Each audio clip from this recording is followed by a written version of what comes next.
एक नगर में एक बेहद प्रवीण व्यापारी रहता था, जो जन्म से ही अत्यंत समृद्ध था। अपनी बुद्धिमत्ता और साहस से उसने बहुत धन अर्जित किया और नित्य नए मार्गों से लक्ष्मी को आकर्षित करता रहा। उसका खजाना निरंतर भरता जा रहा था। इस व्यापारी लखदीर सेठ का एकमात्र पुत्र था हीराचंद। अत्यधिक लाड़ प्यार से पाला गया यह बेटा बड़ा होकर बिगड़े सांड के समान हो गया। हीराचंद पूरा दिन आवारागर्दी में व्यतीत करता और कामकाज से उसका कोई वास्ता नहीं था। वह बुरे मित्रों की संगत में फंस चुका था, जिनसे उसमें अनेक बुरी आदतें आ गईं। वह अपने मित्रों के साथ भोजन पानी के लिए धन खर्च करता, जुआ खेलता, चोरी करता और नाचने वाले के पास जाता। लखदीर सेठ को यह देख अत्यधिक चिंता होने लगी कि उनका पुत्र हाथ से निकल चुका है। बेटे की चिंता में लखदीर सेठ कमजोर होते गए और चिंता रूपी कीड़ा उन्हें धीरे धीरे खाने लगा। कुछ समय पश्चात सेठ जी ने खाट पकड़ ली और उन्हें लगा कि उनका अंत निकट है। उन्होंने हीराचंद को अपने पास बुलाया और कहा, बेटा, जब मैं नहीं रहूंगा तो चिंता मत करना। तुम्हारे लिए एक समृद्ध परिवार छोड़कर जा रहा हूं, लेकिन तुम्हारी कुछ बुरी आदतें हैं जो तुम्हें बर्बाद कर देंगी। अगर तुम कामकाज कुछ न करो और धन उड़ाते रहो तो कुबेर का खजाना भी खाली हो जाएगा। सेठ ने आगे कहा, मुझे स्पष्ट दिख रहा है कि तुम्हारा भविष्य उज्जवल नहीं है। कल को अगर तुम किसी मुश्किल में फंस जाओ तो एक उपाय करना। हीराचंद ने पूछा, क्या उपाय बापू? सेठ ने कहा, तुम रोज सुबह उठकर पहली बार लक्ष्मीचंद सेठ का मुंह देखना, फिर जो भी काम करना हो उसे करना। हीराचंद ने कहा, लेकिन बापू, लक्ष्मीचंद से तो वर्षों से हमारी दुश्मनी चली आ रही है, उसका क्या? सेठ बोले, लक्ष्मीचंद मेरा दुश्मन तो है, लेकिन वह एक सम्मानित प्रतिद्वंद्वी है। प्रतियोगिता से हमें और बल मिलता है। तुम मेरी बात मानो। कोई भी मुसीबत आ जाए और कोई उपाय न सूझे तो प्रण करना कि सुबह उनका दर्शन करने के बाद ही अन्न जल ग्रहण करोगे। ऐसा वचन दे दो तो मेरी आत्मा को शांति मिलेगी। हीराचंद ने कहा, बापू, आपके इस डर में सच्चाई है। मित्रों ने जो खराब आदतें डाल दी हैं वे छूट नहीं रही हैं, लेकिन मैं आपका कहना मानकर लक्ष्मीचंद सेठ के दर्शन का प्रण लेता हूँ। अंदर से टूट चुके लखदीर सेठ कुलदीपक की शिकायत लेकर स्वर्ग सिधार गए। रोना धोना हो गया। रिश्तेदार आए और संपत्ति के अनुसार दान पुण्य किया गया। घर की पूरी जिम्मेदारी अब हीराचंद ने उठा ली। अब उसे कहने टोकने वाला कोई नहीं रहा और वह बेलगाम घोड़े जैसा बन गया। खर्चे के लिए रोज नए नए मार्ग खोजने लगा और अपनी लक्ष्मी को लुटाने लगा। धीरे धीरे हालात ऐसे हो गए कि लखपति सेठ का बेटा हीराचंद रास्ते का भटकता भिखारी बन गया। उसकी इतनी खराब दशा को देखकर गांव में कोई उसे 2 दाने नमक भी नहीं देता था। इस कुलदीपक ने अपने पिता की इज्जत को मिट्टी में मिला दिया। घर में समझदार और चतुर सेठानी उसे खूब उपदेश देती, पर वह एक कान से सुनता और दूसरे से निकाल देता। हीराचंद ने चारों तरफ नजर दौड़ाई, पर कहीं कुछ नहीं सूझा। दिन में तारे दिखाई देने लगे। तब उसे अपने पिता की आवाज सुनाई दी। डूबते को तिनके का सहारा समझकर हीराचंद मन ही मन कहने लगा, चलो, बापू ने जो कहा था वह करता हूँ। वह बड़े बाजार गया, जहाँ पर सेठ लक्ष्मीचंद की दुकान सजी थी। सेठ अपनी दुकान पर बैठा था और उसका मुनीम भी वहीं पर था। हीराचंद ने सेठ लक्ष्मीचंद के दर्शन किए और उन्हें राम राम कहकर अपने रास्ते चला गया। अब हीराचंद का यह रोज का नियम बन गया। वह रोज सुबह उठता, नहा धोकर लक्ष्मीचंद सेठ की दुकान के आगे से निकलता और उन्हें राम राम कहता। शुरुआत में तो किसी ने ध्यान नहीं दिया, पर 15-20 दिन बीतने के बाद लक्ष्मीचंद सेठ का ध्यान उसकी ओर गया। उन्होंने कहा, यह आदमी रोज दुकान के आगे से निकलता है, कुछ बोलता नहीं, बस राम राम कहकर चला जाता है। सेठ ने अपने मुनीम से कहा, इसे कल मेरे पास लेकर आओ। दूसरे दिन सुबह हीराचंद आया और सेठ को राम राम करने लगा। जैसे ही वह जाने लगा, मुनीम ने उसे बुलाया, हीराचंद, इधर आओ, तुम्हें सेठ बुला रहे हैं। सेठ ने हीराचंद को अपने पास बिठाया और पूछताछ करने लगा, भाई, तुम किसके बेटे हो? हीराचंद ने उत्तर दिया, लखदीर सेठ का। अरे, तू लखदीर सेठ का बेटा है? तेरी ऐसी दशा! तेरे पिता तो एक बहुत ही समृद्ध व्यक्ति थे। हीराचंद ने उत्तर दिया, हाँ सेठ जी, जीवन में धूप छांव आता रहता है। मरते समय मेरे पिता ने कहा था कि जब बुरे दिन आए तो प्रतिदिन उठकर लक्ष्मीचंद सेठ का मुंह देखना और राम राम करना। लक्ष्मीचंद सेठ ने पूछा, लेकिन भाई, तुम्हारा उद्देश्य क्या है? तुम्हें रुपए पैसे की जरूरत है? व्यापार धंधा करना हो तो मैं तुम्हारा सहयोग कर सकता हूँ। ना सेठ जी, ना। किसी उद्देश्य से मैं यहाँ नहीं आता, बल्कि मेरे पिता ने कहा था कि बुरे दिनों में सुबह उठकर सेठ का मुंह देखना और राम राम करना, बस इसीलिए आता हूँ। अच्छा, कोई बात नहीं, पर जरा दिल की खिड़की खोलकर बता कि तेरी ऐसी दशा क्यों हुई? सेठ, मेरे अंदर कुछ बुरी आदतें आ गई हैं। उन्हीं की वजह से मैं डूबता जा रहा हूँ। ऐसी कौन सी आदतें हैं? मित्रों के साथ नाश्ता पानी करना, जुआ खेलना, चोरी करना और नाचने वालियों के पास जाना। ये सुनकर लक्ष्मीचंद सेठ घर के अंदर एकांत में चले गए। थोड़ी देर सोचने के बाद लक्ष्मीचंद सेठ के दिल में एकदम रोशनी हुई। वे बोले, लकदीर सेठ को मुझ पर इतना भरोसा था कि अपने बिगड़े बेटे की देखभाल मुझे सौंप गए। बिगड़ी बाजी को सुधारकर गाड़ी पटरी पर चढ़ाई तो ही मेरा नाम लक्ष्मीचंद होगा। लक्ष्मीचंद ने मन ही मन हीराचंद को सुधारने का निश्चय कर लिया। उन्होंने अपने मुनीम को हुक्म दिया, प्रतिदिन हीराचंद को नगद 100 रुपए दे देना। रोज उठते ही हीराचंद को 100 मिलने लगे। फिर क्या था, हीराचंद ने मित्रों के साथ मिलकर नाश्ता पानी उड़ाना शुरू कर दिया। मुफ्त में मिल रहा था तो मित्रगण भी पीछे क्यों रहते। उसकी महफिलें फिर से सजने लगी। इसके बाद हीराचंद ने सोचा, चलो बहुत दिन हो गए जुआ नहीं खेला, आज दिल खोलकर खेला जाए। ऐसा करते करते एक सप्ताह बीत गया। एक दिन लक्ष्मीचंद सेठ ने हीराचंद से पूछा, क्या हाल चाल है? हीराचंद ने कहा, मैं तो आनंद में हूँ सेठ जी, आपकी तरफ से रोज 100 रुपए मिल जाते हैं, फिर किस बात की चिंता और क्या फिक्र? लक्ष्मीचंद सेठ ने सोचा, अच्छा, यह तो आसमान में उड़ रहा है, इसे तो कोई फर्क ही नहीं पड़ा। फिर बोले, तू मेरी एक बात सुन और मेरा कहा मान। अब जो भी कहोगे उसे मैं अपना कर्तव्य समझकर करूंगा। तुम सब दोस्त मिलकर जुआ खेलते हो तो उनसे पूछो कि वे कितने समय से जुआ खेलते हैं और कितना आज तक जीत पाए हैं। इतना पूछकर कल मुझे बताना। ठीक है सेठ जी, मैं पूछ लूंगा, इसमें क्या है? उस दिन हीराचंद ने अपने दोस्तों से पूछा, तुम कितने समय से जुआ खेल रहे हो? श्रुति ने उत्तर दिया, हमारा पूरा जीवन इसी में चला गया, सुबह से शाम तक यही काम है। बोलो, अब तुम्हें क्या कहना है? अच्छा, तो इस जुए से तुम कितना पैसा बचा लेते हो? बचाने की तो बात ही क्या है, जिस रास्ते आता है उसी रास्ते चला जाता है। आज तक तो एक कौड़ी भी नहीं कमा पाए। न सेठ जी, ना। किसी उद्देश्य से मैं यहाँ नहीं आता, बल्कि मेरे पिता ने कहा था कि बुरे दिनों में सुबह उठकर सेठ का मुंह देखना और राम राम करना, बस इसीलिए आता हूँ। अच्छा, कोई बात नहीं, पर जरा दिल की खिड़की खोलकर बता कि तेरी ऐसी दशा क्यों हुई? सेठ, मेरे अंदर कुछ बुरी आदतें आ गई हैं, उन्हीं की वजह से मैं डूबता जा रहा हूँ। ऐसी कौन सी आदतें हैं? मित्रों के साथ नाश्ता पानी करना, जुआ खेलना, चोरी करना और नाचने वालियों के पास जाना। यह सुनकर लक्ष्मीचंद सेठ घर के अंदर एकांत में चले गए। थोड़ी देर सोचने के बाद लक्ष्मीचंद सेठ के दिल में एकदम रोशनी हुई। वे बोले, लकदीर सेठ को मुझ पर इतना भरोसा था कि अपने बिगड़े बेटे की देखभाल मुझे सौंप गए। बिगड़ी बाजी को सुधारकर गाड़ी पटरी पर चढ़ाई तो ही मेरा नाम लक्ष्मीचंद होगा। लक्ष्मीचंद ने मन ही मन हीराचंद को सुधारने का निश्चय कर लिया। उन्होंने अपने मुनीम को हुक्म दिया, प्रतिदिन हीराचंद को नगद 100 रुपए दे देना। रोज उठते ही हीराचंद को 100 मिलने लगे।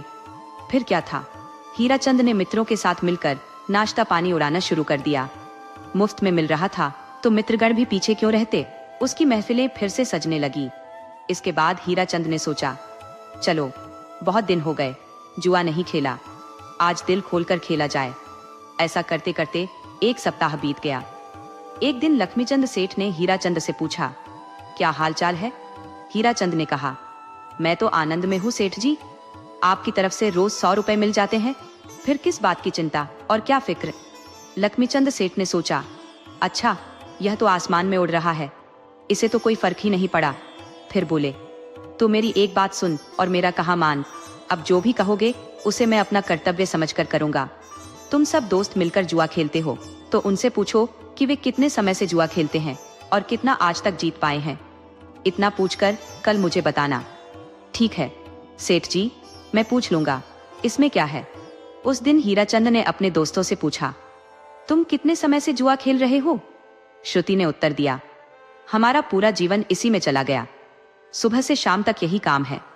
बोलो, अब तुम्हें क्या कहना है? अच्छा, तो इस जुए से तुम कितना पैसा बचा लेते हो? बचाने की तो बात ही क्या है, जिस रास्ते आता है उसी रास्ते चला जाता है। आज तक तो एक कौड़ी भी नहीं कमा पाए। अगले दिन सुबह सुबह हीराचंद लक्ष्मीचंद सेठ के दर्शन करने गया और राम राम की। नित्य उसे 50 रुपए देने वाले मुनीम से उसने कहा, बस आज तो 50 ही दे दो। सेठ ने कहा, क्यों बेटा? हीराचंद ने उत्तर दिया, आज से मैं नाचने वाले के यहाँ नहीं जाऊंगा, मेरा भ्रम टूट गया है। अच्छी बात है। ऐसा करते करते 1 सप्ताह बीत गया। लक्ष्मीचंद ने अपने हीराचंद से कहा, भाई तुम सुबह और शाम को नाश्ता पानी करने के लिए होटल में जाते हो, इसके बदले एक दिन दोपहर में जाओ और अंदर जाकर देखो वहां पर क्या होता है, किस तरह का खेल चल रहा है। हीराचंद ने कहा, ठीक है, इसमें क्या है, आज मैं दोपहर को ही जाऊंगा। हीराचंद रोज वहां पर जाता था और बाहर रखी मेज पर बैठकर चाट पकौड़ी का आनंद लेता था। कभी अंदर गया ही नहीं। सेठ का कहना मानकर आज वह अंदर चला गया। गर्मी की तपती दोपहर, ऐसी गर्मी कि रहा ना जाए। काम का आटा गूंथ रहे थे, खुले बदन से पसीना टपक रहा था, मुंह से लार भी गिरे तो वह भी आटे के साथ कुछ मिल जाए। यह सब उसने अपनी आंखों से देखा। कभी कभी तो नाक का पानी भी गिरता था, मकड़ियां उसमें दब जाती थी, वह निकालकर ढेर में रखती जाती थी। हीराचंद को यह सब देखकर अधीरता होने लगी।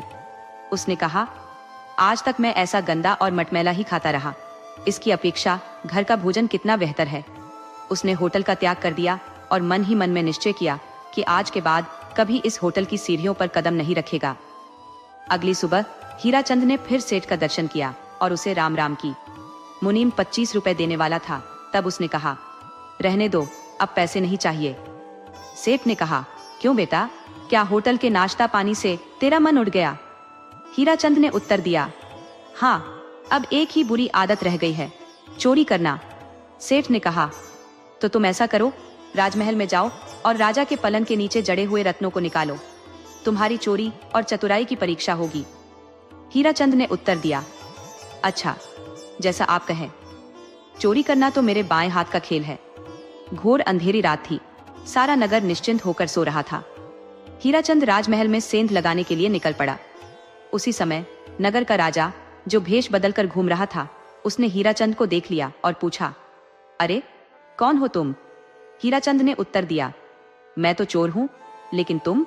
राजा ने कहा, मैं भी तुम्हारे जैसा ही हूं, हम दोनों एक ही पंथ के पंथी हैं। चलो, अच्छा हुआ, एक से भले दो, मुझे बल मिल जाएगा।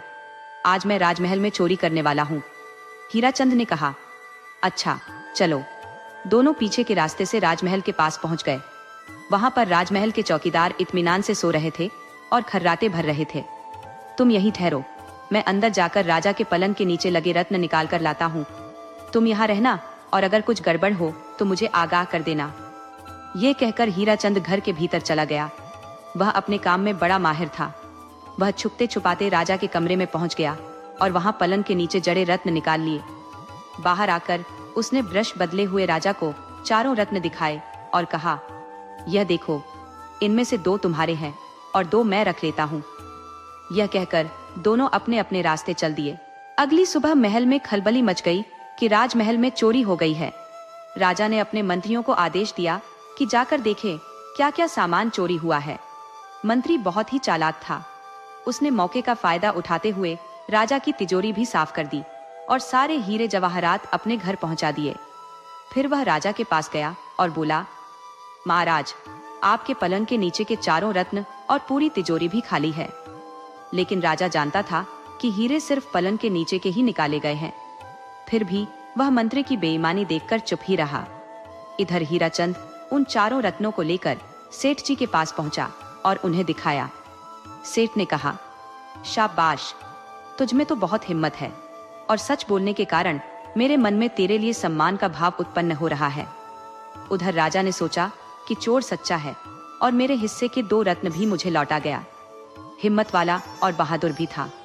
अगर मैं ढूंढूंगा तो शायद वह हाजिर हो जाए, और न भी हुआ तो भी अच्छा।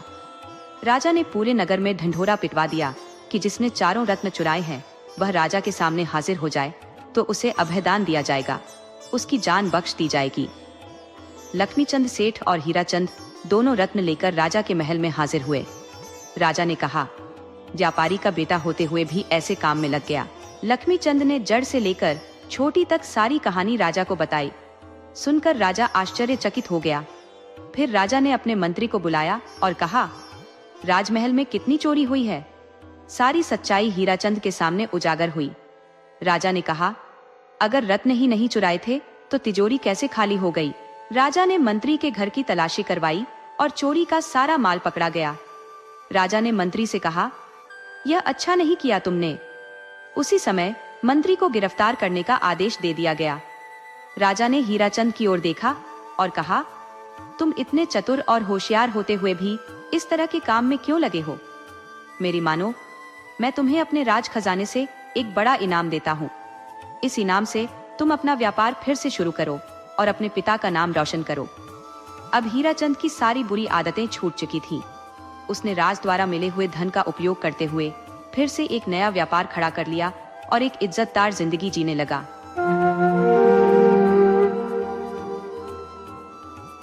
गुजरात के समुद्री तट के समीप स्थित गांव सलाया कभी एक प्राकृतिक बंदरगाह था।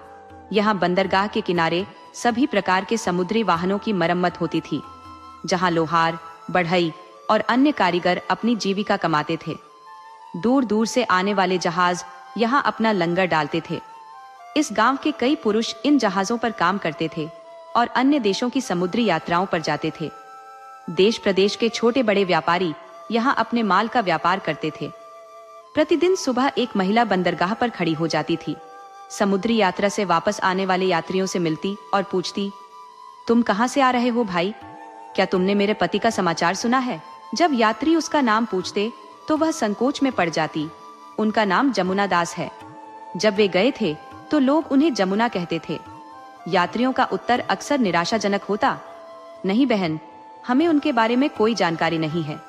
महिला लंबी सांस लेकर अपने आंसुओं को पोंछती और सिफारिश करती, भाई, जब तुम आगे जाओगे तो कृपया मेरे पति के बारे में पूछताछ करना। अपने लोगों से भी यह अनुरोध करना और इस गरीब बहन का काम जरूर करना। यात्री उसकी बात सुनकर वादा करते, हाँ बहन, इसमें कोई कठिनाई नहीं है। महिला अन्य आने वालों की प्रतीक्षा में समुद्र की ओर नजरें टिकाए रखती। जब कोई दूसरा यात्री वहां से गुजरता तो वह फिर से पूछती, क्या आपने जमुना दास सुमरीवाला को देखा? उत्तर में वही निराशाजनक उत्तर मिलता, नहीं बहन, हमने नहीं देखा। तो आपके पति कितने साल पहले गए थे? भाई, यह 15 वर्ष हो गए हैं। विवाह मंडप से ही वे चले गए थे। तो फिर बहन, कोई बातचीत हुई? नहीं भाई, न कोई पत्र, न कोई समाचार। एक यात्री ने सांत्वना देते हुए कहा, समुद्र देवता है, वे किसी को अधिक दिन नहीं रख सकते। आज नहीं तो कल तुम्हारे पति लौट आएंगे। तुम्हारे मुंह में घी शक्कर भाई, लेकिन कृपया थोड़ा ध्यान रखना। महिला ने कहा, वह कैसा दिखता है? महिला ने नीचे देखते हुए कहा, वह गोरे और मजबूत है, पर मैंने उन्हें ध्यान से नहीं देखा। ऐसा कैसे हो सकता है बहन? भाई, मैं 8 वर्ष की थी जब मेरा विवाह हुआ और वे 16 वर्ष के थे।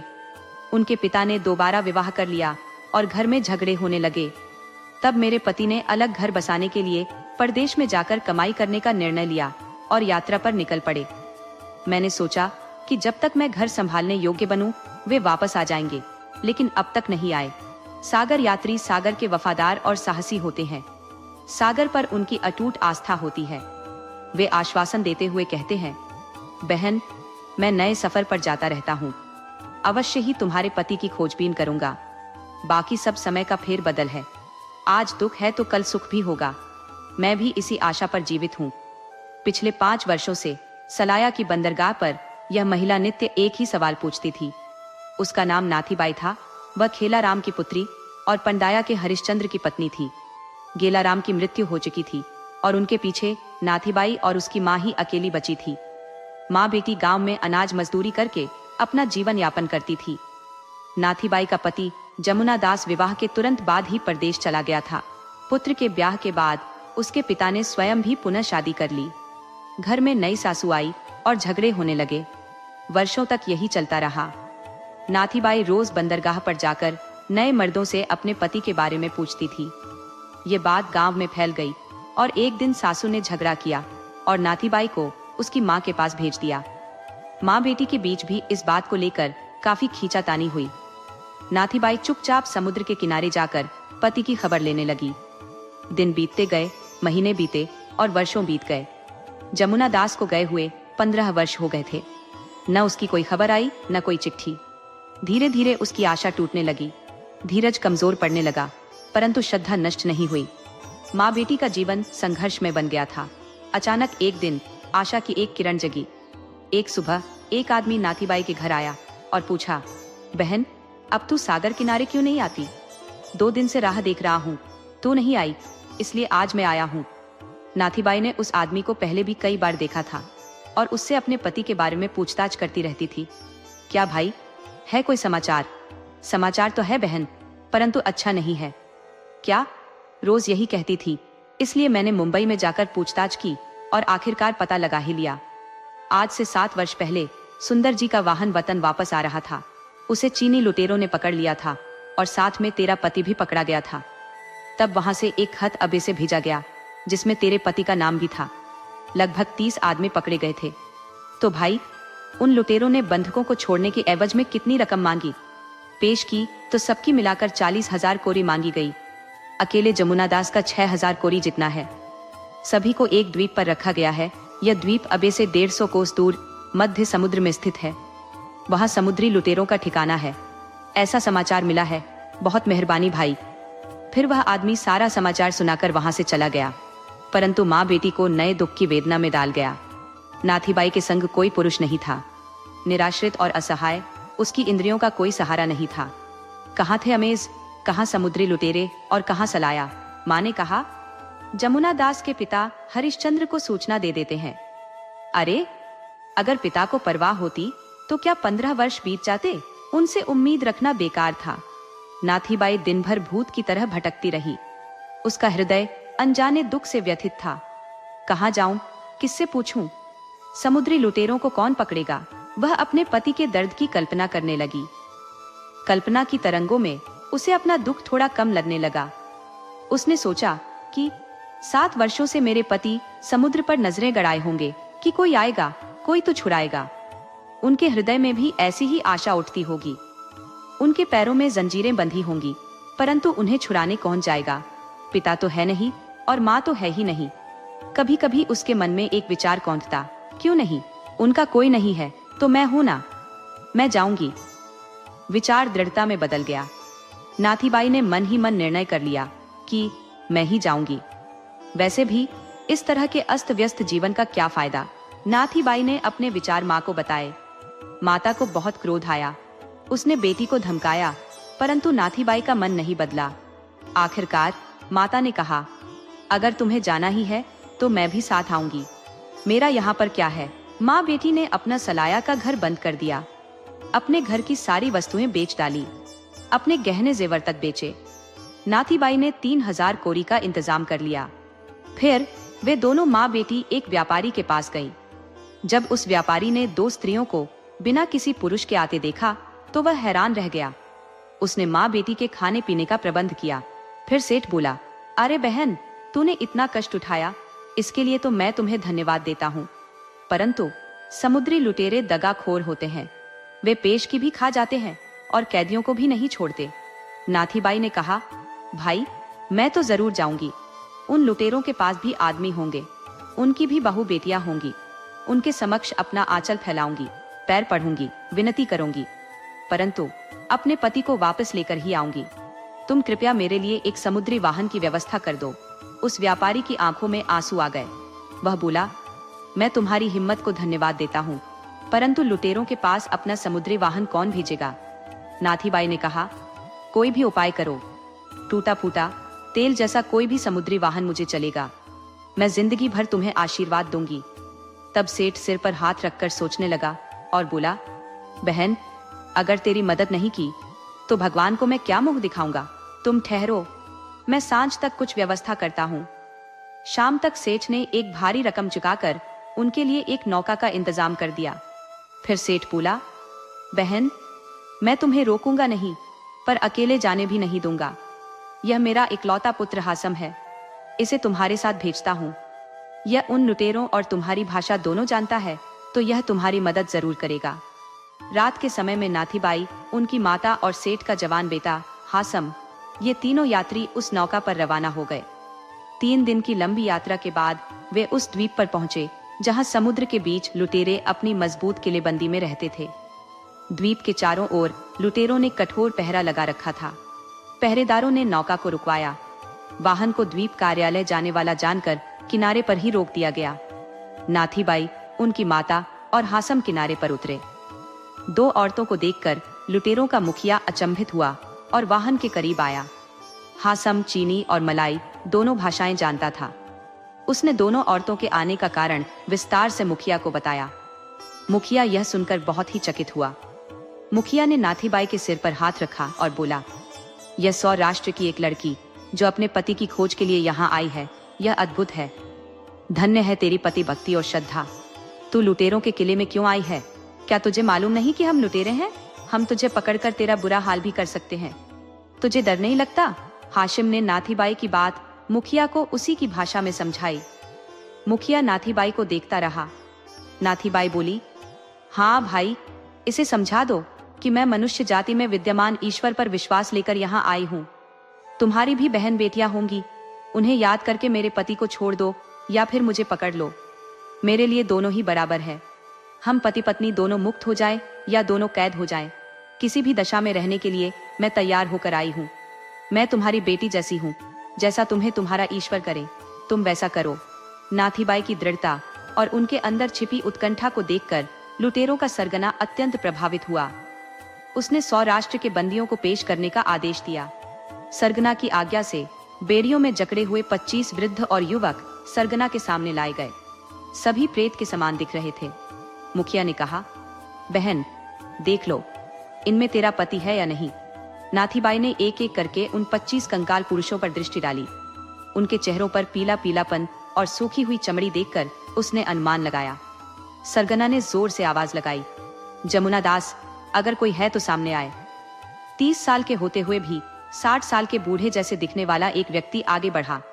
नाथीबाई ने उसे पहचान लिया और अपनी माँ की ओर देखा। उनकी माँ की आंखों से अश्रु बहने लगे। नाथीबाई बोली, हाँ भाई, यही है।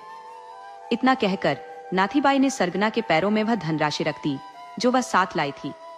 मुखिया ने उसे रोकते हुए कहा, बस बहन, बहुत हुआ। हमारे यहाँ की बर्बरता और निर्दयता की बातें सुनकर मर्द भी कांप जाते हैं। फिर तो इतनी दूर से चलकर यहाँ तक आई है। तेरे जैसी पवित्र औरत की कुर्बानी मैं समझता हूँ। अगर हमारे घर में तेरी जैसी माँ, बहन या बेटी होती तो हम लुटेरे नहीं बनते। इसीलिए पुत्री, ये धनराशि अपने पास ही रख ले और अपने पति को ले जा। मैंने उसे बहुत कष्ट दिए हैं, मुझे माफ कर देना। नाथीबाई सरगना के सामने झुक गई और हाथ जोड़कर विनती करने लगी, यह बाकी सभी कैदी भी मेरे देश के बंधु हैं, इन्हें भी मुझे दे दो। मुखिया ने सभी कैदियों को मुक्त करने का आदेश दिया। एक दिलद्रोह क्षण में जो विशालकाय आदमी के हृदय को भी पिघला गया, नाथीबाई अपने पति और अन्य 30 बंदियों को लेकर वापस अपने गांव लौटी। इस प्रकार नाथीबाई ने अपने पति को लुटेरों के चंगुल से मुक्त कराकर अपने गांव में सुख शांति से जीवन बिताया।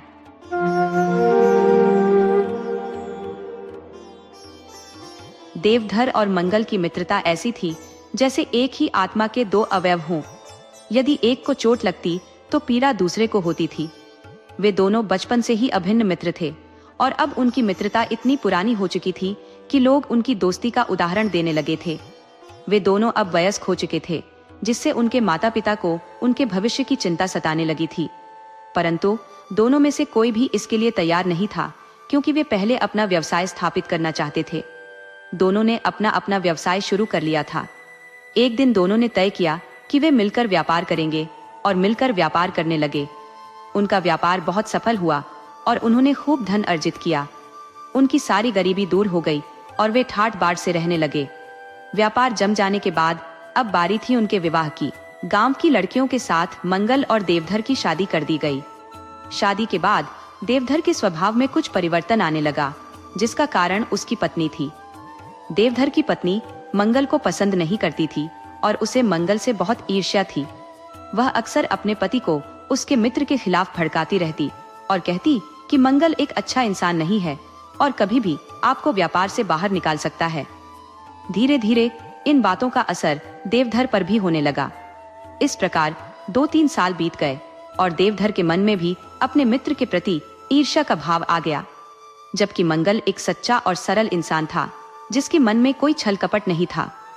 देवधर ने बेईमानी करने का विचार किया और व्यापार में हेराफेरी शुरू कर दी, क्योंकि व्यापार का सारा हिसाब किताब वही संभालता था। उसने व्यापार में घाटा दिखाना शुरू कर दिया। मंगल एक सीधा और नेक इंसान था, जिसे इस गड़बड़ी की भनक भी नहीं लगी। एक समय ऐसा आया जब मंगल व्यापार में भागीदार नहीं रहा। मंगल ने अपने जीवन में पहली बार ऐसा धोखा खाया था और इससे उसे गहरा सदमा लगा। धीरे धीरे वह चुप रहने लगा और किसी से बात नहीं करता था। वह न हंसता न बोलता था, जिससे उसकी पत्नी और माता पिता परेशान रहने लगे। इस प्रकार घर में पैसों की तंगी भी रहने लगी। दूसरी ओर मंगल की सेहत निरंतर गिरने लगी। मंगल की पत्नी संतोष ने अनेक वैद्य और हकीमों से मंगल का इलाज करवाया, किंतु कोई भी फायदा नहीं हुआ। किसी को उसकी बीमारी की वास्तविकता समझ में नहीं आ रही थी और मंगल दिन ब दिन कमजोर होता जा रहा था। दूसरी तरफ देवधर अपने संसार में मग्न था। उसने हीरा फेरी से काफी धन संचित कर लिया था और अब वह अलग से अपना व्यापार करके खूब धन कमा रहा था। उसकी पत्नी ने भी खूब आभूषण बना लिए और सज धज कर घूमती थी। गांव के लोग देवधर के विश्वासघात को देखकर हैरान थे, लेकिन कोई भी खुलकर सामने नहीं आता था। एक दिन मंगल का चचेरा भाई सोमदत्त उससे मिलने आया। मंगल की हालत देखकर वह चौंक गया। संतोष ने चिंतित होकर कहा, देवर जी, आप अपने भैया का इलाज करवाइए। हम तो गांव में इलाज करवा कर हार गए, लेकिन कोई भी फायदा नहीं हुआ। सोमदत्त ने कहा, भाभी, आप मुझे पूरी बात विस्तार से बताइए। संतोष ने सारी कहानी सोमदत्त को विस्तार से बता दी। सोमदत्त बोला, भाभी, मंगल का इलाज किसी हकीम या वैद्य के पास नहीं है, इसका इलाज कुछ और ही है। उसने कहा, जब तक मंगल का मित्र देवधर खुद आकर मंगल से माफी नहीं मांगेगा, मंगल ठीक नहीं होगा। संतोष ने निराश होकर कहा, देवर जी, देवधर अब बहुत ही धनी और घमंडी हो गया है। उसका माफी मांगना नामुमकिन है। हम गरीब उसके सामने टिक ही नहीं सकेंगे।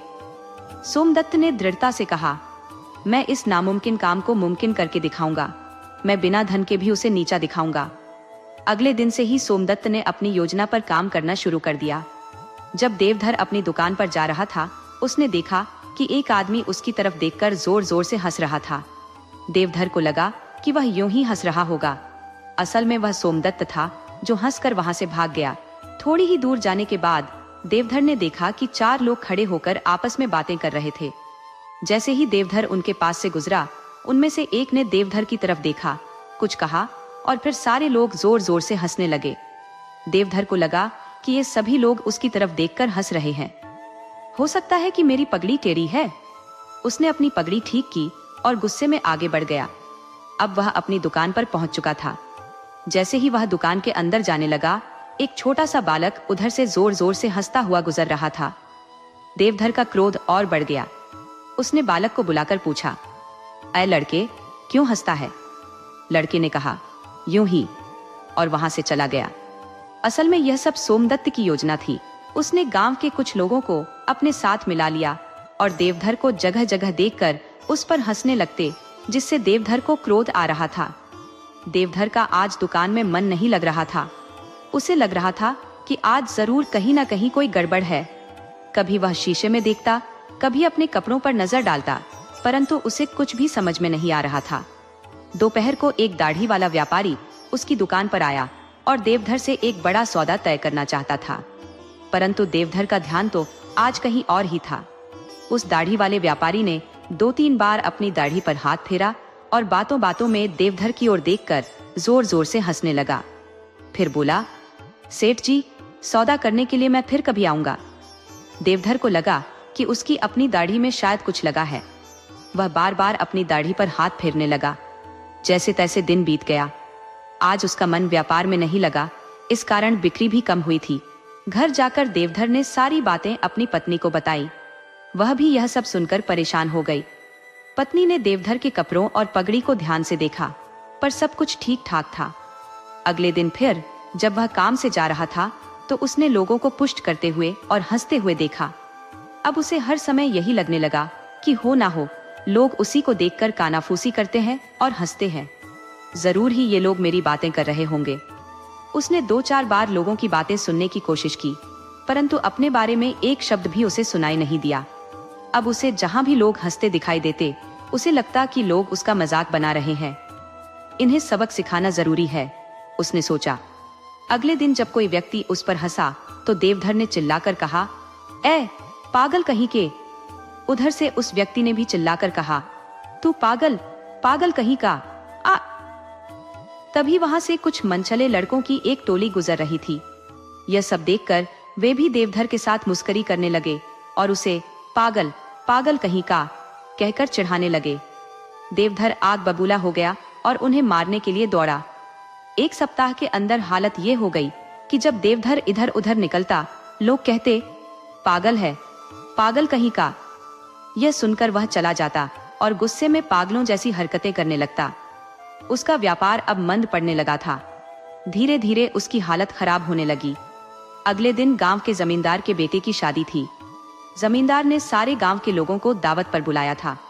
देवधर भी अच्छे कपड़े पहनकर और सज धजकर दावत में शामिल हुआ। सोमदत्त पहले से ही वहां उपस्थित था। जमींदार खुशी से मेहमानों से मिल रहा था और उनका स्वागत कर रहा था। सोमदत्त जमींदार के पास जाकर फुसफुसाकर बोला, आप गांव के सबसे धनी व्यक्ति से नहीं मिलेंगे? यह जो सामने दाढ़ी वाले सज्जन खड़े हैं, वह खुद को आपसे भी बड़ा जमींदार समझते हैं। सोमदत्त ने यह बात देवधर की ओर इशारा करते हुए कही। जमींदार बहुत खुश था और इस बात को मजाक में लेते हुए हंसकर देवधर की ओर देखकर बोला, अरे यह तो बड़े ही भले आदमी हैं, और आगे बढ़ने लगा। देवधर ने सोमदत्त को पहचाना और जान गया कि यह वही आदमी है जो पहले दिन उसे देखकर हंसा था। उसके बाद ही हर कोई उसे देखकर हंसने लगा। देवधर को लगा कि सोमदत्त कोई राज जानता है, जो उसने जमींदार को भी बता दिया। तभी तो जमींदार भी हंसने लगा। देवधर ने अपनी दाढ़ी पर हाथ फेरा और परेशान हो उठा।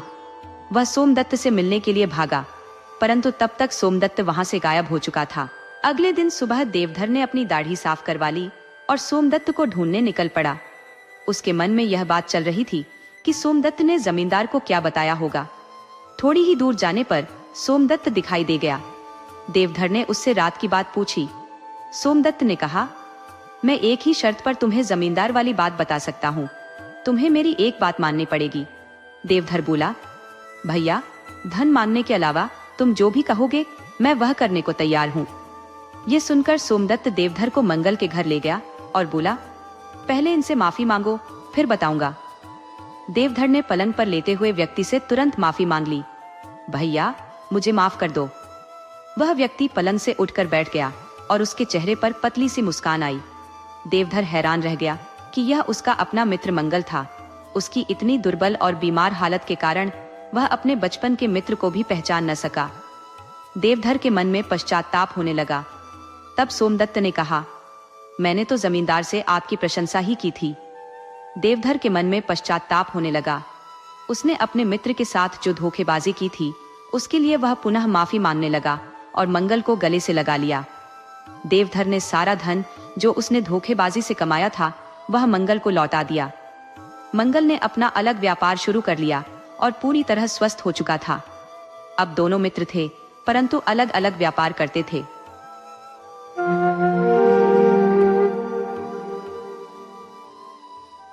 सोनपुर गांव में कलावती नाम की एक महिला रहती थी। प्रातः काल सूर्य की सुहावनी सुनहरी धूप में कलावती दोनों बेटों को जांघों पर बैठाकर बड़े प्यार से दूध और रोटी खिलाती। केदार बड़ा था, माधव छोटा। दोनों मुंह में कौड़ लिए कई पग उछल कूद कर फिर जांघों पर आ बैठते और अपनी तोतली बोली में इस प्रार्थना की रट लगाते थे, जिसमें एक पुराने सहृदय कवि ने किसी जाड़े के सताए हुए बालक के हृदयोद्गार को प्रकट किया है। देव देव घाम करो, तुम्हारे बालक को लगता जड़। माँ उन्हें चुमकार कर बुलाती और बड़े बड़े कौर खिलाती। उसके हृदय में प्रेम की उमंग थी और नेत्रों में गर्व की झलक। दोनों भाई बड़े हुए, साथ साथ गले में बाहें डाले खेलते थे। केदार की बुद्धि चुस्त थी, माधव का शरीर।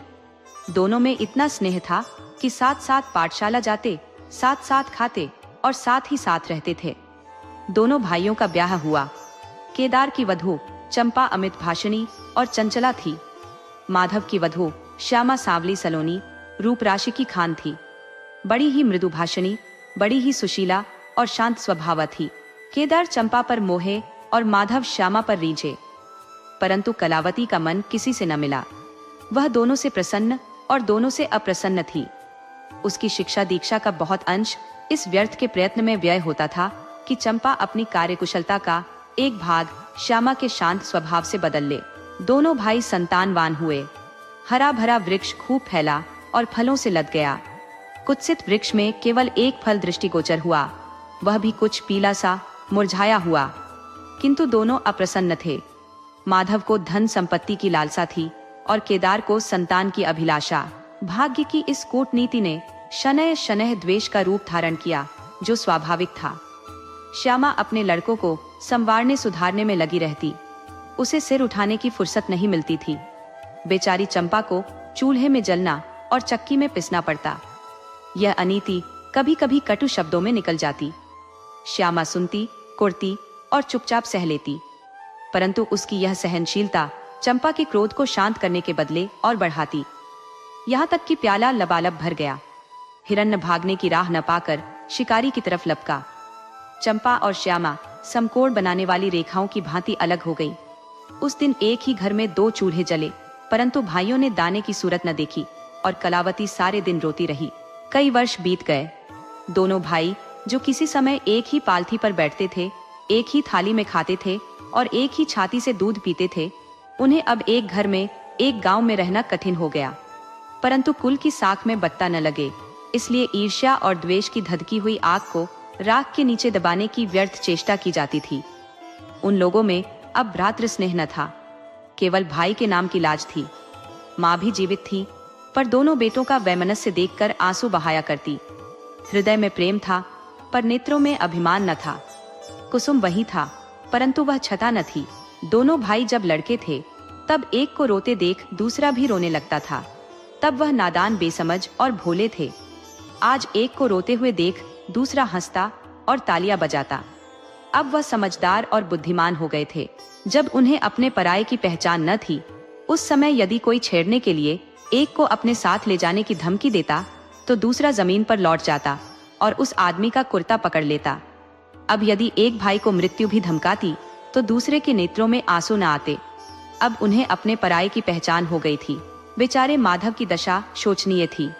खर्च अधिक था और आमदनी कम। उस पर कुल मर्यादा का निर्वाह। हृदय चाहे रोए, पर होठ हंसते रहें। हृदय चाहे मलिन हो, पर कपड़े मैले न हों। 4 पुत्र थे, 4 पुत्रियां और आवश्यक वस्तुएं, मोतियों के मोल। कुछ पाइयों की जमींदारी कहाँ तक संभालती। लड़कों का ब्याह अपने वश की बात थी, पर लड़कियों का विवाह कैसे टल सकता। 2 पाई जमीन पहली कन्या के विवाह में भेंट हो गई। उस पर भी बराती बिना भात खाए आंगन से उठ गए। शेष दूसरी कन्या के विवाह में निकल गई। साल भर बाद तीसरी लड़की का विवाह हुआ। पेड़ पत्ते भी न बचे। हाँ, अब की जाल भरपूर थी, परंतु दरिद्रता और धरोहर में वही संबंध है जो मांस और कुत्ते में। इस कन्या का अभी गौना न हुआ था कि माधव पर 2 साल के बकाया लगान का वारंट आ पहुंचा। कन्या के गहने गिरों, बंधक रखे गए। गला छूटा। चंपा इसी समय की ताक में थी। तुरंत नए नातेदारों को सूचना दी, तुम लोग बेसुध बैठे हो, यहाँ गहनों का सफाया हुआ जाता है। दूसरे दिन एक नाई और 2 ब्राह्मण माधव के दरवाजे पर आकर बैठ गए। बेचारे के गले में फांसी पड़ गई। रुपये कहाँ से आवे? न जमीन, न जायदाद, न बाग, न बगीचा। रहा विश्वास, वह कभी का उठ चुका था। अब यदि कोई संपत्ति थी, तो केवल वही 2 कोठरियां जिसमें उसने अपनी सारी आयु बिताई थी, और उनका कोई ग्राहक न था। विलंब से नाक कटी जाती थी।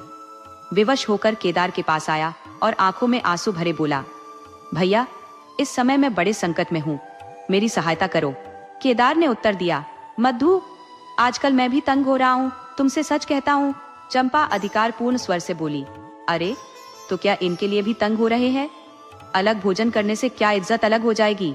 केदार ने स्त्री की ओर कनखियों से ताक कर कहा, नहीं नहीं, मेरा यह प्रयोजन नहीं था। हाथ तंग है तो क्या, कोई न कोई प्रबंध किया ही जाएगा। चंपा ने माधव से पूछा, 5-20 से कुछ ऊपर ही पर गहने रखे थे ना? माधव ने उत्तर दिया, हाँ, ब्याज सहित कोई 125 रुपए होते हैं। केदार रामायण पढ़ रहे थे, फिर पढ़ने में लग गए। चंपा ने तत्व की बातचीत शुरू की। रुपया बहुत है? हमारे पास होता तो कोई बात न थी, परंतु हमें भी दूसरे से दिलाना पड़ेगा, और महाजन बिना कुछ लिखाए पढ़ाए रुपया देते नहीं।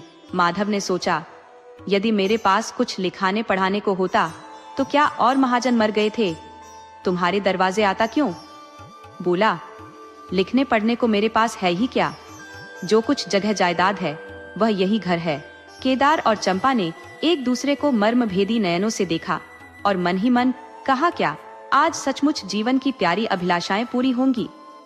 परंतु हृदय की यह उमंग मुंह तक आते आते गंभीर रूप धारण कर गई।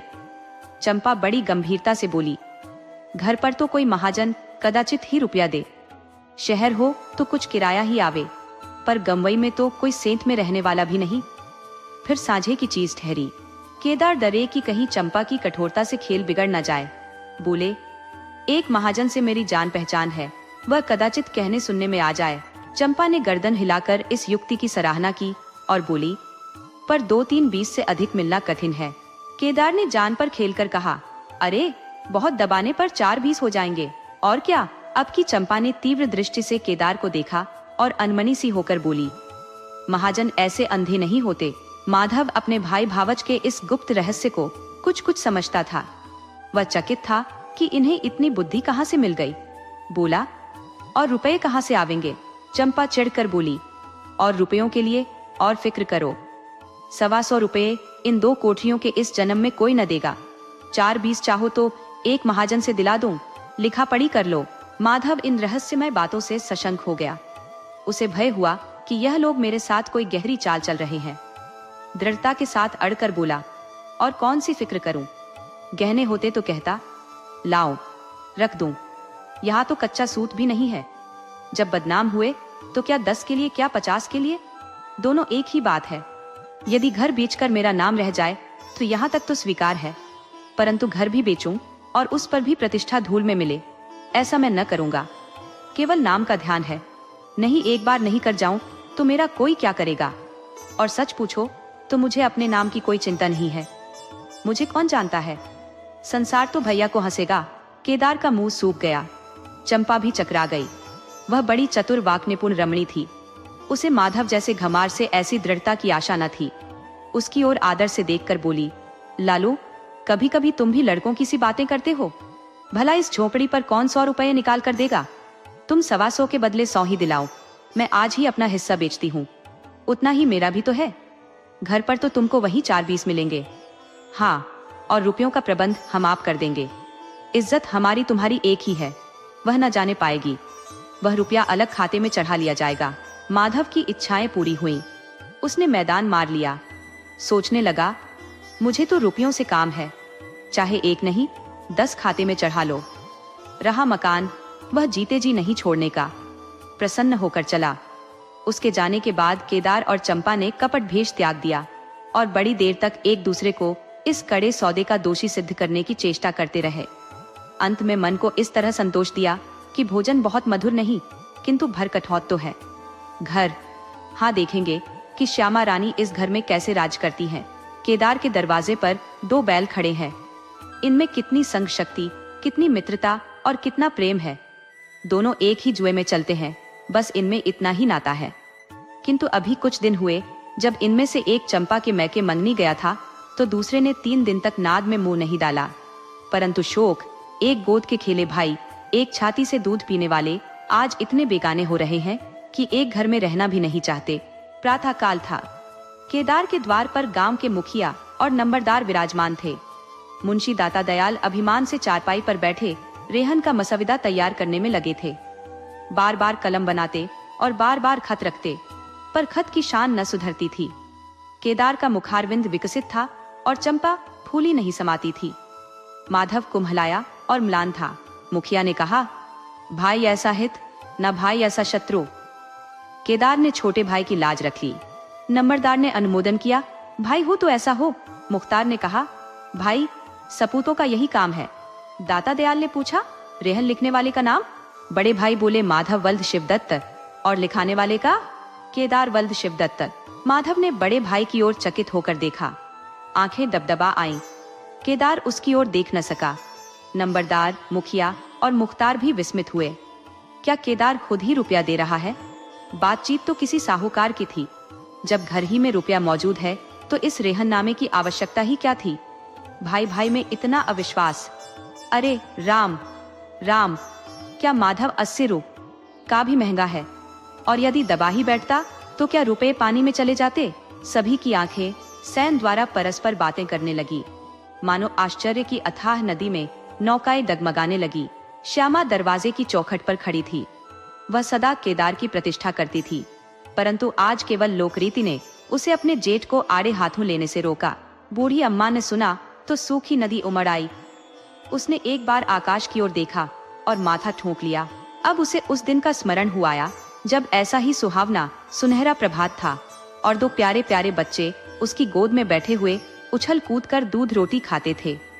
उस समय माता के नेत्रों में कितना अभिमान था, हृदय में कितनी उमंग और कितना उत्साह। परंतु आज आज नयनों में लज्जा है और हृदय में शोक संताप। उसने पृथ्वी की ओर देखकर कातर स्वर में कहा, हे नारायण, क्या ऐसे पुत्रों को मेरी ही कोख में जन्म लेना था?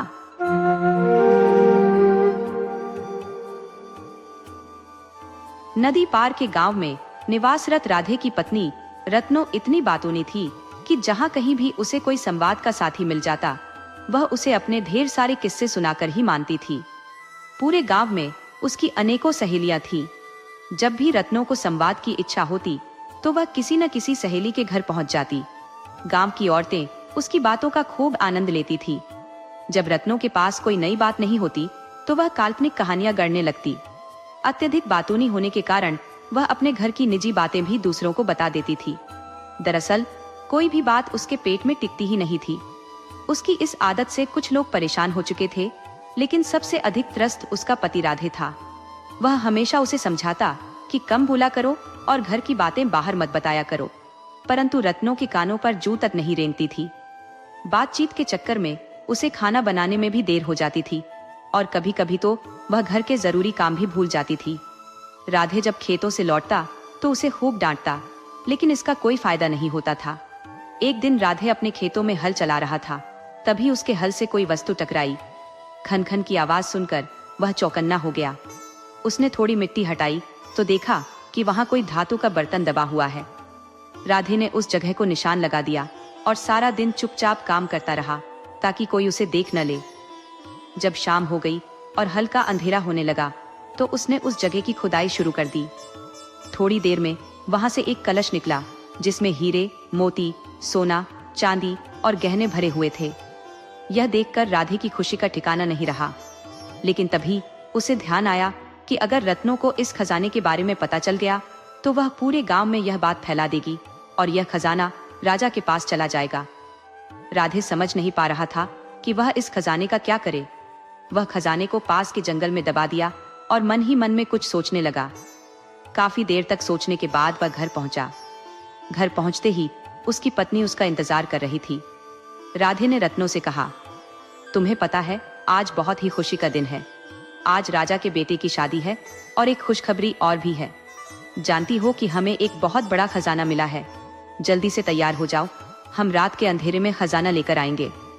रत्नों जल्दी से तैयार हो गई और कुछ ही देर में वे जंगलों से गुजर रहे थे। अचानक एक पेड़ की टहनी से रत्नों के सिर पर कुछ टकराया। उसने वह चीज पकड़ी तो देखा उसके हाथ में एक जलेबी थी। वह हैरान होते हुए अपने पति से कहने लगी, राधे, यहाँ पेड़ पर जलेबी लटकती है? यह तो हैरानी की बात है। राधे बोला, इसमें हैरान होने वाली क्या बात है? इस जंगल में जलेबी का पेड़ तो है ही। क्या तुमने कभी जलेबी का पेड़ नहीं देखा? रत्नों ने देखकर कहा, कमाल का दिन है आज। राजा के बेटे की शादी भी है और मैंने जलेबी का पेड़ भी देखा। वह दोनों बातें करते करते आगे बढ़ने लगे। कुछ ही दूर गए थे कि राधे ने देखा जंगल में एक जगह पर कुछ मछलियां इधर उधर बिखरी पड़ी थी।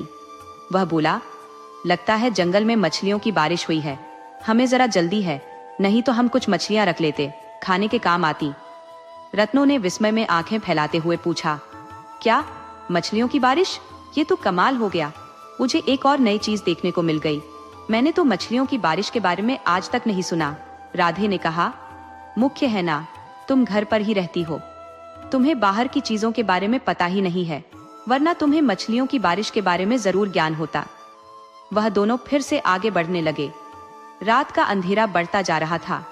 राधे ने कहा, लगता है तुम्हें एक ही दिन में जंगल की सारी जानकारी मिल जाएगी।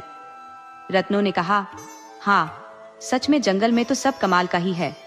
जलेबी का पेड़, मछलियों की बारिश और आज राजा के बेटे की शादी भी है। तभी राधे बोला, बस हम खजाने तक पहुंचने ही वाले हैं। राधे ने एक जगह पहुंचकर मिट्टी खोदकर खजाने वाला कलश निकाल लिया और बर्तनों को दिखाया। रत्नों खुश भी थी और हैरान भी। राधे ने फटाफट वह बर्तन वापस भर दिए और खजाने के साथ घर लौट आए। दोनों चल चलकर बहुत थक गए थे, इसलिए उन्होंने सलाह की कि सुबह उठकर सोचेंगे कि खजाने का क्या करना है। दोनों को लेटते ही नींद आ गई, लेकिन राधे चुपचाप उठा और उसने खजाने वाले कलश को उठाकर एक सुरक्षित स्थान पर छुपा दिया और फिर चैन से सो गया। सुबह हुई तो 2-3 घंटे बीत चुके थे। राधे अभी सो ही रहा था कि अचानक घर के बाहर शोर शराबा सुनाई देने लगा। उसकी आंख खुल गई। उसने देखा बाहर लोगों की भीड़ जमा थी। पूछने पर पता चला कि लोग खजाना देखने आए हैं।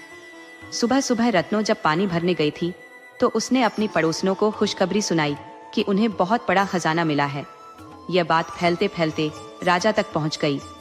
राजा ने राधे को दरबार में बुलाया और कहा, सुना है तुम्हें कोई बड़ा खजाना मिला है, कहाँ है वह खजाना?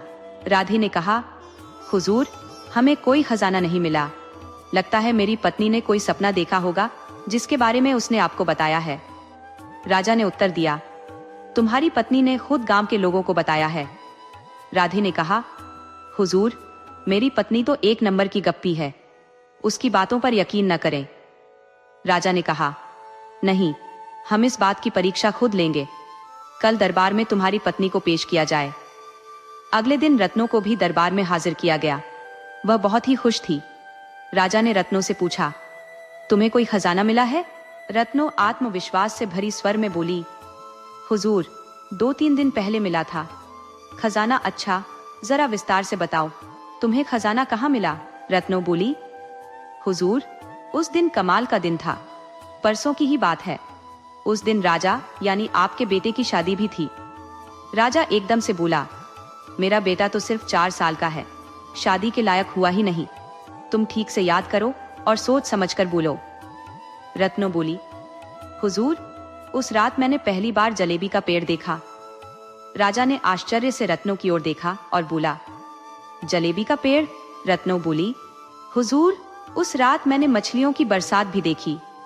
राजा ने कहा, लगता है यह कोई पागल औरत है, इसे यहाँ से ले जाओ। जब सैनिक उसे बाहर ले जाने लगे तो रत्नों चिल्ला चिल्ला कर कहने लगी, मैं सच कहती हूँ, हमें खजाना मिला था। राधे बोला, हुजूर, मैंने पहले ही कहा था कि मेरी पत्नी की बातों पर विश्वास ना किया जाए। राजा ने राधे को छोड़ दिया। अगले दिन राजा ने 2 सैनिकों को राधे के घर खजाना ढूंढने के लिए भेजा, लेकिन उन्हें खजाना कहीं नहीं मिला तो सैनिक वापस लौट आए। तब जाकर राधे ने चैन की सांस ली और सोचा कि अगर उसने वह योजना नहीं बनाई होती और उस रात जंगल में जाकर पेड़ पर जलेबियां नहीं लटकाई होती और रास्ते में मछलियां नहीं फेंकी होती, तो आज सारा खजाना राजा के पास होता। पर शुक्र है कि उसकी योजना सफल रही और उसकी पत्नी बेवकूफ बन गई। अब वह दोनों सुख चैन से अपने घर में रहने लगे।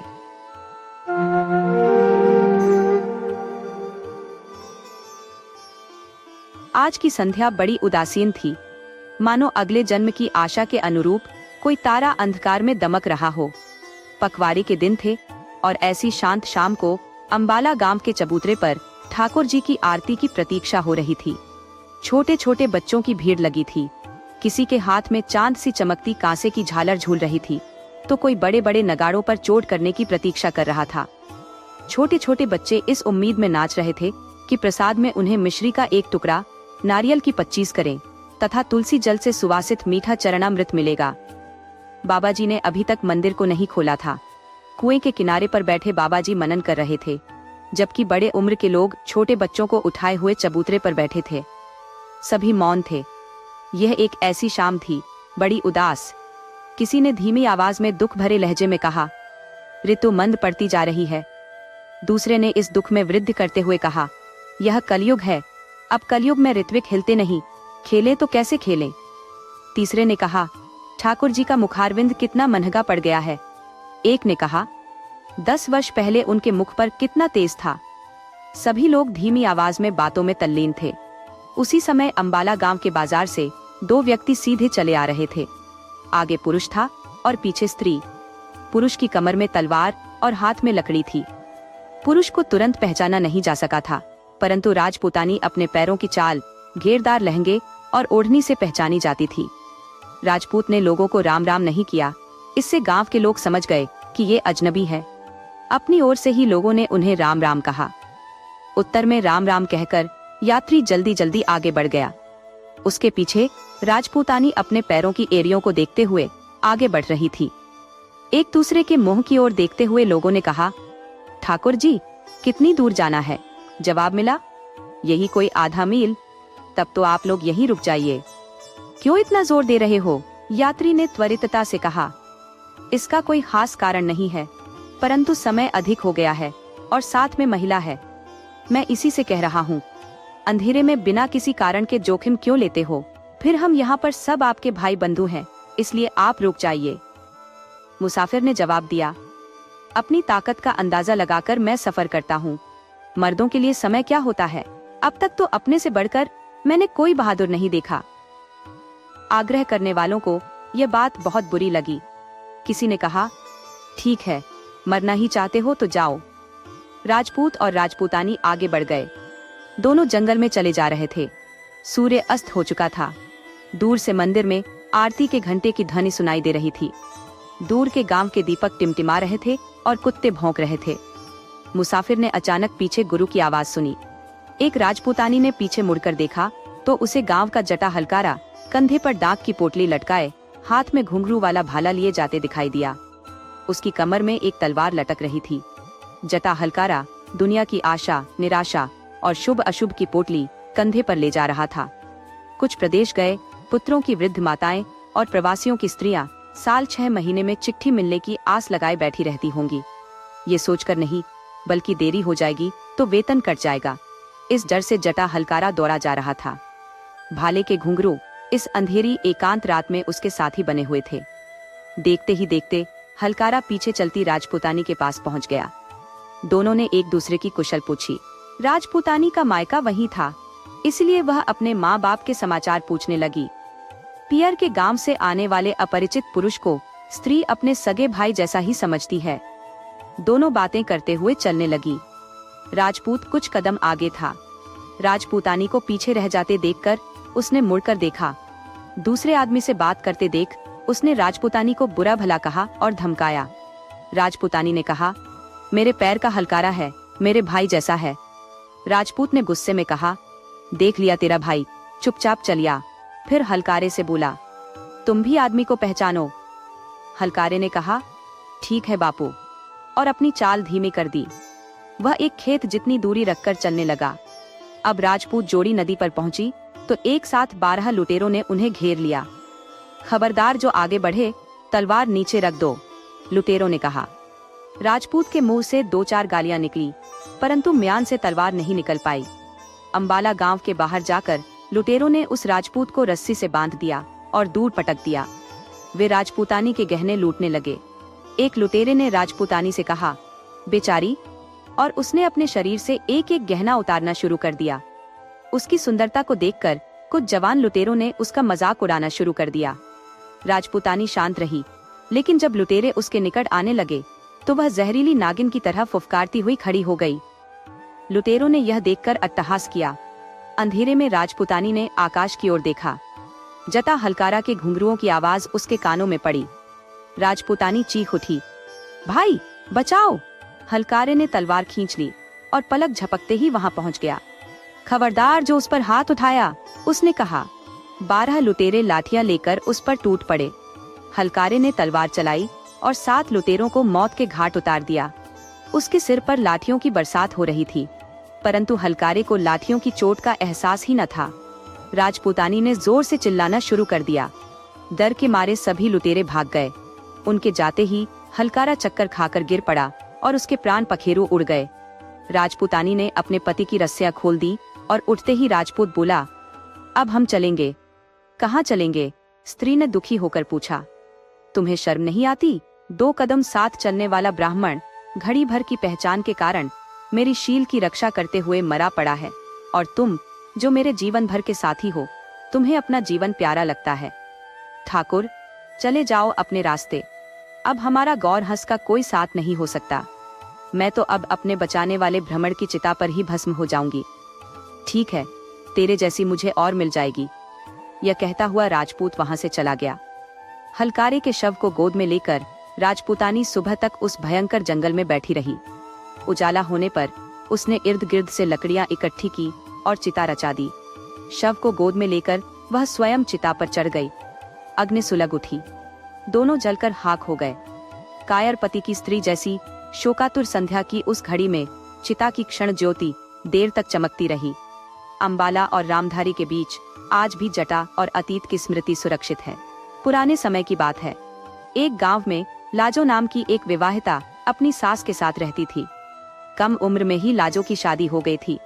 शादी के कुछ दिन बाद ही लाजो का पति दिल्ली सल्तनत चला गया, सुल्तान की फौज में भर्ती होने के लिए।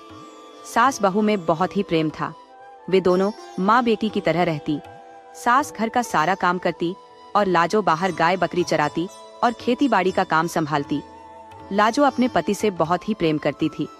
उसकी याद में लाजो कई बार उदास हो जाती थी। यही हाल लाजो की सास का भी था।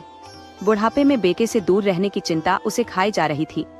वह दोनों ऐसे ही अपने दिन काट रही थी।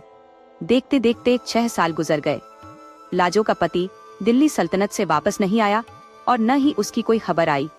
लाजो का यकीन था कि उसका पति एक दिन जरूर लौटेगा। एक तपती गर्मी में लाजो खेतों में काम कर रही थी। काम करते करते वह काफी थक गई। जब इधर उधर नजर दौड़ाई तो बाकी औरतें घर जा चुकी थी। काम और गर्मी से वह काफी थक चुकी थी और प्यास से उसका गला सूखने लगा। लाजो ने सोचा, थोड़ा ही काम बचा है, पूरा करके ही घर जाती हूँ। वह फिर से काम में लग गई। तभी उसके पीछे से उसे एक आवाज सुनाई दी। उसने देखा, एक साधु अलख निरंजन बोलता हुआ उसकी तरफ आ रहा है। साधु लाजो को देखकर उसके समीप आ गया और लाजो से उसका परिचय पूछने लगा। लाजो ने कहा, मैं बहुत बड़े सेठ की बेटी हूँ और इस गांव में अपनी सास के साथ रहती हूँ। मेरे ससुर का देहांत हो चुका है। साधु ने पूछा, और तेरा पति कहाँ है? लाजो ने जवाब दिया, मेरे पति कई सालों से प्रदेश में है और मैं उनकी याद में ही दिन काट रही हूँ। साधु ने कहा, क्यों उस निर्मोही के बारे में सोच रही हो जिसने इतने वर्षों से तेरी कोई खोज खबर नहीं ली? उसे अपनी माँ की भी याद नहीं आई। लाजो को साधु की ये बातें नागवार गुजरी। उसने अनसुना कर दिया और अपने काम में लग गई। साधु ने फिर टोका, क्यों उस निर्मोही की याद में अपना समय बर्बाद करती हो? और वह लाजो के निकट आने लगा। लाजो ने धमकाते हुए कहा, तू जोगी है या ढोंगी है? अगर फिर यहाँ दिखाई दिया तो तेरी खैर नहीं। साधु मुस्कुराते हुए बोला, अरे तू तो नाराज हो गई। क्या सेठ की बेटी को गाली देना शोभा देता है? चल दोनों छाव में बैठते हैं, तो थक गई होगी। अब लाजो का पारा चढ़ गया। वह बोली, निर्लज्ज, शर्म नहीं आती इस तरह की बात करते हुए? चुपचाप यहाँ से चला जा, वरना ये कुदाली तेरे सिर पर दे मारूंगी। लाजो का गुस्सा देखकर साधु वहां से चला गया और गांव की ओर निकल गया। घूमते घूमते वह लाजो के घर पहुंच गया और भिक्षा मांगने लगा। साधु ने कहा, माता, जोगी को भिक्षा दे दे, तेरा भला होगा। सालों से खोया हुआ तेरा लड़का घर लौट आएगा। ये सुनते ही लाजो की सास साधु के चरणों में गिर गई और उसे घर के अंदर ले गई।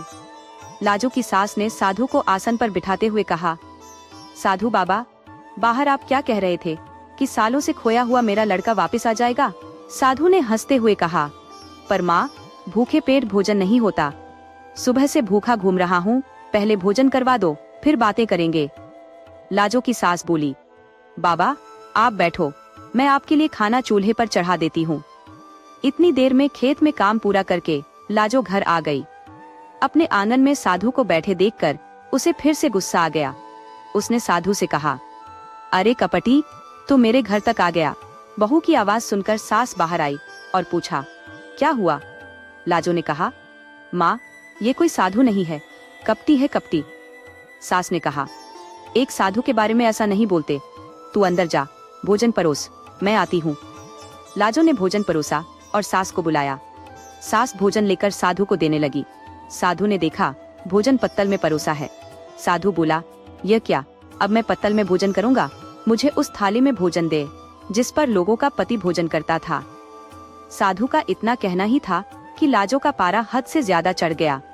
वह गुस्से में पूरी लाल हो गई और बोली, अब तूने नीचता की हद पार कर दी है। तेरी हिम्मत कैसे हुई ये कहने की? उसने आंगन में रखी कुदाल को हाथों में लिया और साधु की तरफ बढ़ने लगी। लाजो का यह गुस्से वाला रूप देखकर साधु भौचक्का रह गया। उसने साधु का चोला उतारा और लाजो की सास के पैरों में गिर गया। बोला, माँ, पहचान मुझे, मैं तेरा ही बेटा हूँ।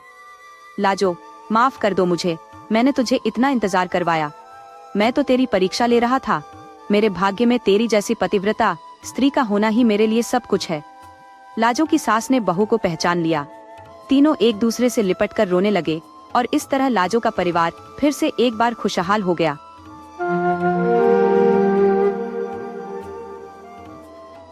शांतिनगर के वासी कांशीराम का स्वभाव अत्यंत शांत और संयमित था। बचपन में ही माता पिता के निधन के बाद उनके दादा ने उन्हें पाला। वह 1 एकड़ भूमि पर सब्जियों की खेती करता और आसपास के नगरों में बेचता था। चंद्रकांता से विवाह के 1 वर्ष भीतर ही उनके दादा का निधन हो गया। कांशीराम ने कभी दहेज की मांग नहीं की, परंतु चंद्रकांता के माता पिता ने अपनी बेटी को 50,000 रुपए दिए थे। एक दिन चंद्रकांता ने पति से कहा, हम कब तक इसी प्रकार जीवन व्यतीत करेंगे? इसी काम में लगे रहेंगे तो कभी उन्नति नहीं होगी। मेरे पास 50,000 रुपये हैं और अगर 1 एकड़ जमीन भी बेच देंगे तो शहर में जाकर एक छोटी सी दुकान खोल सकते हैं। कांशीराम ने संदेह व्यक्त करते हुए कहा, शहर में मकान का किराया बहुत अधिक होता है। कल सब्जियों को बेचकर किसी सस्ते मकान की तलाश करना, पर ध्यान रखना कि किराया अधिक न हो। इस कार्तिक माह में व्यापार आरंभ करेंगे तो हमें लाभ ही लाभ होगा। दूसरे ही दिन कांशीराम सब्जियों को बेचने के बाद मकान की तलाश में निकल पड़ा।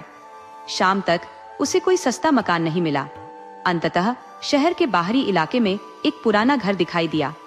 कांशीराम ने दरवाजा खटखटाया तो एक वृद्ध ने दरवाजा खोला और पूछा, क्या चाहिए? कांशीराम ने पूछा, क्या आपके घर में किराए पर देने के लिए कोई हिस्सा है? वृद्ध ने कांशीराम को ध्यान से देखा और कहा, मैं इस घर को बेचकर अपने बेटे के साथ रहने जा रहा हूँ। 1 साल पहले मैंने इसे 50,000 रुपये में खरीदा था। उसी कीमत पर तुम्हें दे दूंगा, खरीदोगे? कांशीराम ने घर का निरीक्षण किया। इतना बड़ा घर मेरे गांव में भी इस दाम पर नहीं मिलेगा, परंतु अगर पूरी रकम दे दूंगा तो व्यापार के लिए क्या बचेगा? यह सोचकर वह गहरी विचार में पड़ गया। उसे सोचते देखकर वृद्ध ने कहा, ठीक है, 10,000 रुपये कम कर दूंगा। खरीदना हो तो हफ्ते भर में आ जाना। कांशीराम अगले ही दिन चंद्रकांता को लेकर शहर आया। उस विशाल घर और उसके पीछे बने बगीचों को देखकर चंद्रकांता बहुत प्रसन्न हुई। अपना एक खेत बेचकर पति पत्नी ने वह घर खरीद लिया। शुभ मुहूर्त देखकर 1 हफ्ते में ही गृह प्रवेश कर लिया। चंद्रकांता ने घर को अच्छी तरह से सजाया और एक खिड़की वाले कमरे में एक पलंग भी रखवा दिया। उस रात भोजन के बाद चंद्रकांता ने जम्हाई लेते हुए कहा, यह हमारा अपना घर है। 1 हफ्ते से दिन रात इसे सजाते सजाते थक गई हूँ। आज आराम से सो जाऊंगी। खिड़की से ठंडी हवा चल रही थी तो लेटते ही पति पत्नी दोनों सो गए।